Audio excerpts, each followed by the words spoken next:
at the Ferminator plot again, and what we've done is we are making a show based on this specific plot and everything we got going on here. Right now, what we're actually going to talk about is accessorizing our food plots. This isn't done. I went ahead and actually opened this up the fall of 2020, okay? And well, 2020 happened, so I didn't get as much stuff done here as I would have liked to have. But I did get the initial stages done, and that is on these food plots, do everything. This is just a little staging plot about 40-50 yards off the field that you should be able to barely make out over my shoulder. We've got a beautiful low impact access, low impact tree stand with the wind blowing out in a dead area, low impact exit with the entrance and the exit matching the same safe wind direction for our stand. We can actually get back here for a morning hunt, for an afternoon hunt. We can get out of here for that afternoon hunt without spooking deer. That is huge, and it doesn't happen by accident.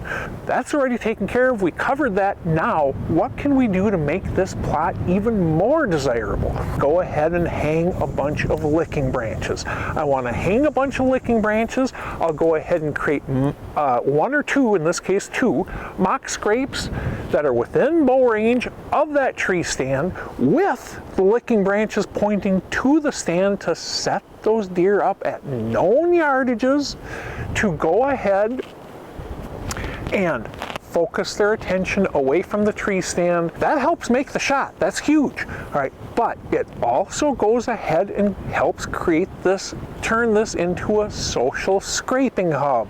So even the bucks that have no interest in feeding, well, they're going to want to stop by here to check out what's going on, the local gossip, work those mock scrapes. So I went ahead and slapped in the licking branches already, and last year I started a couple mock scrapes.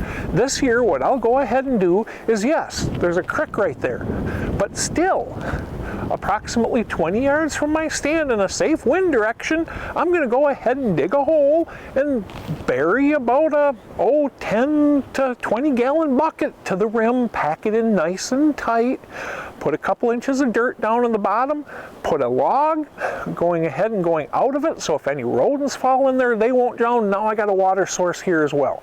Okay, then what I'm going to do is I'm going to go through here. This is just barely enough light to go ahead and grow cereal rye. Cereal rye, fall, winter, spring, doesn't need a ridiculous amount of light to grow, and it grew just fine last year, fed a bunch of deer, served its purpose.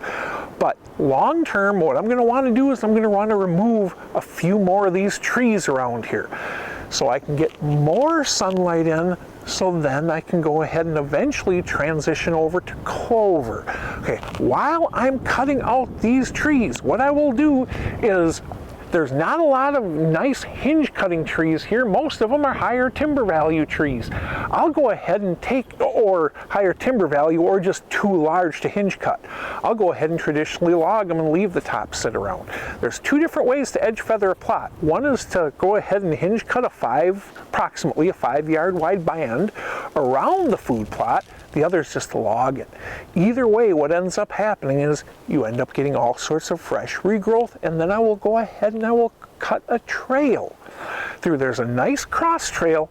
Before I even made this food plot, there was a nice cross trail and a nice trail running back to and from the main food source.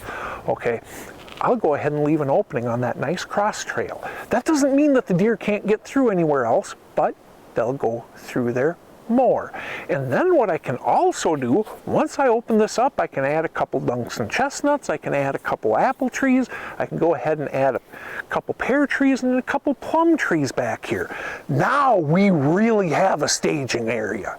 Remember, it is awesome to have a close encounter with an animal that you want to put an arrow in. That is a beautiful thrill. You know what's even more thrilling? Actually putting the arrow into the animal and putting the tag on it. This is how we can stack the odds to do so even more effectively.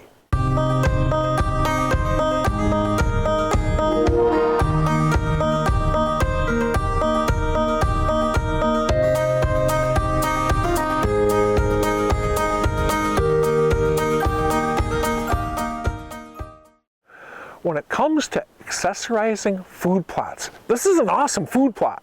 I mean, man, you've been sitting here watching the footage, the trail camera footage of buck after buck after buck coming through here. There's nothing else to do. We're set. No, we're not. Always be greedy. Ask, what can I do more? How can I stack the odds just that much more in my favor? We'll go ahead and we'll add a water source.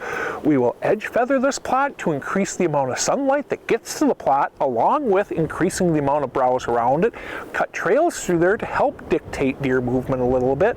Plant some fruit trees, some chestnut trees, just like that. We have taken what is a 9 out of a 10 and we've made it a 12.